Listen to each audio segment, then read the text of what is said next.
എല്ലാവരും സന്തോഷമായിരിക്കുന്നു എന്ന് വിചാരിക്കുന്നു. എപ്പോഴും ഹാപ്പി ആയിരിക്കുക. ചെറിയ ജീവിതമുള്ളൂ. ഓരോരുത്തരുടെ ജീവിതവും വിലപ്പെട്ടതാണ്. നമ്മളെ ജീവിതവും മറ്റുള്ളവരുടെ ജീവിതവും വിലപ്പെട്ടതാണ്. എല്ലാവരും സന്തോഷത്തോടെ ഇരിക്കുക. ഇന്നത്തെ വീഡിയോ എന്താണെന്ന് വെച്ചാൽ, ഒരു ക്ലയൻറ്റ് വന്നു. ആ കുട്ടി കല്യാണം കഴിഞ്ഞിട്ട് 1 വർഷമായി. ഹാപ്പി ആയിട്ട് ജീവിതം മുന്നോട്ട് പോയിക്കൊണ്ടിരിക്കുകയായിരുന്നു. അപ്പോൾ അവൾക്ക് കുറച്ച് ദേഷ്യവും വിഷമങ്ങളും ഒക്കെ ഇടയ്ക്കിടയ്ക്ക് വരാൻ തുടങ്ങി. ജീവിതമല്ലേ. അപ്പം കുടുംബത്തിലുള്ള ബന്ധുക്കൾ പറയാൻ തുടങ്ങി, ഹസ്ബൻഡിൻ്റെ വീട്ടുകാർ പറയാൻ തുടങ്ങി. അവരുടെ എന്തൊക്കെയോ സ്വഭാവത്തിൽ മാറ്റം കാണുന്നു. അവളുടെ ശരീരത്തിൽ എന്തോ കയറിയിട്ടുണ്ടെന്ന് തോന്നുന്നു. അത് ജോത്സ്യനെ കണ്ട് നമുക്കൊന്ന് പരിഹാരം നോക്കാം. അങ്ങനെ ജോത്സ്യനെ കണ്ടപ്പം വലിയൊരു ഹോമം നടത്തണമെന്ന് പറഞ്ഞു.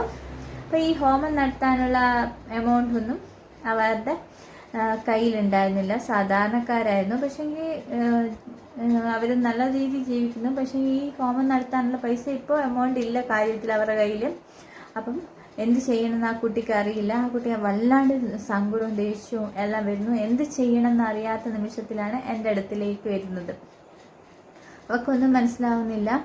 ആ കുട്ടി അത്ര ഭയങ്കരമായിട്ട് ടയേർഡായി വിഷമിച്ച് പോയ കുട്ടി ഇപ്പോൾ ഹാപ്പിയായി പോകുന്നുണ്ട്. പറഞ്ഞപ്പോൾ പുള്ളിക്കാരത്തേക്ക് മനസ്സിലാവുന്നുണ്ട്. അപ്പോൾ നിങ്ങൾ എന്താ മനസ്സിലാക്കേണ്ടതെന്ന് വെച്ചാൽ, ഹിന്ദു ആചാരത്തിലാണ് ഏറ്റവും കൂടുതൽ സ്ത്രീകളെ ബഹുമാനിക്കുന്നത്. സ്ത്രീകളുടെ ഓരോ ഭാവങ്ങൾക്കനുസരിച്ച് ദേവികളുണ്ട് ഹിന്ദു ആചാരത്തിൽ. ഭദ്രകാളിയുണ്ട്, കൊടുങ്കാളിയുണ്ട്, ലക്ഷ്മി ദേവിയുണ്ട്, ഒരു ഉഗ്രരൂപിണിയുണ്ട് അല്ലേ. പല സ്ത്രീകളുടെ രൂപങ്ങളും പല രീതിയിൽ നമ്മൾ ആചരിക്കുന്നുണ്ട് അല്ലേ. അതെന്തുകൊണ്ടാ? നമ്മുടെ സ്ത്രീകളുടെ ഹോർമോണിനെ മനസ്സിലാക്കാൻ കഴിയുന്നു. അതിനെയെല്ലാം ബഹുമാനിക്കണം, സ്നേഹിക്കണം എന്ന് മനസ്സിലാക്കുന്നുണ്ട് അല്ലേ. നിങ്ങളുടെ ആചാരത്തിൽ തന്നെ മനസ്സിലാക്കുന്നുണ്ട്. അത് നിങ്ങൾക്ക് മനസ്സിലാക്കണം. ഓരോ വ്യക്തിയും അത് മനസ്സിലാക്കണം. ആ ആചാരത്തിൽ ഓരോ ഹോർമോണിൻ്റെ ഇപ്പം നമ്മൾ ലക്ഷ്മി ദേവിയായി ശാന്തരൂപിണിയായിരിക്കും. ഒരു മെൻസസിൻ്റെ സ്റ്റാർട്ടിങ് എല്ലാം കഴിഞ്ഞ് നമുക്ക് കഴിഞ്ഞ് കുറച്ച് കാലങ്ങളിൽ നമുക്ക് ഇങ്ങനെ ശാന്തരൂപിണിയായിരിക്കും. ഓവുലേഷൻ ഡേറ്റ് വരുമ്പോഴത്തേനും നമ്മളെ ഹോർമോണിൽ കുറച്ച് മാറ്റം വരും. ഒരു ദേഷ്യകാര്യം. അതും പോരാതെ മെൻസസോടനുബന്ധിച്ച് അതിലും കൊടുങ്കാളിയാവും. അത്രയും ദേഷ്യമാണ്. നിങ്ങളിപ്പോൾ ചിന്തിച്ച് നോക്കൂ. നിങ്ങളുടെ എന്തിനെങ്ങനെ പറയുന്നത്, നിങ്ങളുടെ കുടുംബദേവത ദേഷ്യത്തിലാണ്. ഇപ്പോൾ കുടുംബദേവതയെ ശാന്തയാക്കണം. എന്തുകൊണ്ട് ദേഷ്യം? ആ ഒരു പരിഹാരം കണ്ടെത്താൻ നിങ്ങൾ കുറേ ഓടി നടക്കുന്നുണ്ട്. എത്ര പൈസ കൊടുത്തും കുടുംബദേവതയെ ശാന്തയാക്കാൻ ഓടി നടക്കുന്നുണ്ട് അല്ലേ. അതുപോലെയാണ് കുടുംബത്തിലുള്ള ഓരോ പെൺകുട്ടികളെയും ശാന്തയാക്കേണ്ടത്. ഒരു വീട്ടിൽ വന്ന് കയറുന്ന പെൺകുട്ടിയെ ഒരു സാഹചര്യത്തിൽ നിന്ന് വേറൊരു സാഹചര്യത്തിലേക്ക് വരുന്ന ദേവിയാണെന്ന് മനസ്സിലാക്കുക. അപ്പം ആ ദേവിയെ സംബന്ധിച്ചിടത്തോളം എന്തെങ്കിലും വിഷമം ഉണ്ടെങ്കിൽ ഭർത്താവ് കേട്ടിരിക്കാൻ സമയം ഉണ്ടാവണം. കേട്ടിരിക്കാൻ സമയമില്ലെങ്കിലും നമ്മൾ പോയിട്ട് ഇങ്ങനെ ഓരോ കർമ്മങ്ങളൊക്കെ ചെയ്ത് നമുക്ക് മാറ്റേണ്ടി വരും. നമ്മൾ അവരുടെ വിഷമങ്ങളും സങ്കടങ്ങളും എല്ലാം കേട്ട് മനസ്സിലാക്കുക. എന്താ പ്രശ്നം, പരിഹാരം കണ്ടെത്തുക. അത് തന്നെയാണ് നിങ്ങളുടെ കുടുംബദേവതയ്ക്ക് ഒരു പ്രശ്നം വരുമ്പോൾ നിങ്ങൾ പരിഹാരം കണ്ടെത്തുന്ന പോലെ തന്നെ നിങ്ങൾ കുടുംബത്തിലേക്ക് കയറി വരുന്ന ദേവതയ്ക്ക് എന്തെങ്കിലും പ്രശ്നം വന്നാൽ പരിഹാരം കണ്ടെത്തുക. ചോദിച്ച് മനസ്സിലാക്കാം. നമുക്ക് ദേവീനോട് ചോദിച്ച് മനസ്സിലാക്കാൻ പറ്റൂല. നമുക്ക് ചോദിക്കാൻ നമ്മൾ ആരെയെ ഇങ്ങനെ കണിശന്മാരെ കൊണ്ടായിരിക്കും ചോദിക്കുക. പക്ഷെ എങ്കിൽ നിങ്ങൾ കുടുംബത്തിലേക്ക് വന്നു കയറുന്ന ദേവിയോട് നമുക്ക് ചോദിക്കാം. ഏത് രൂപത്തിൽ നമുക്ക് ശാന്തിയാക്കാൻ നോക്കണം. എന്തിനാ ദേഷ്യപ്പെടുന്നത്, എന്താ പ്രശ്നം, അഥവാ ഞങ്ങൾ എന്തെങ്കിലും പറഞ്ഞ പ്രശ്നമുണ്ടോ, അതൊക്കെ പറഞ്ഞ് നിങ്ങൾ മനസ്സിലാക്കിയെടുക്കണം.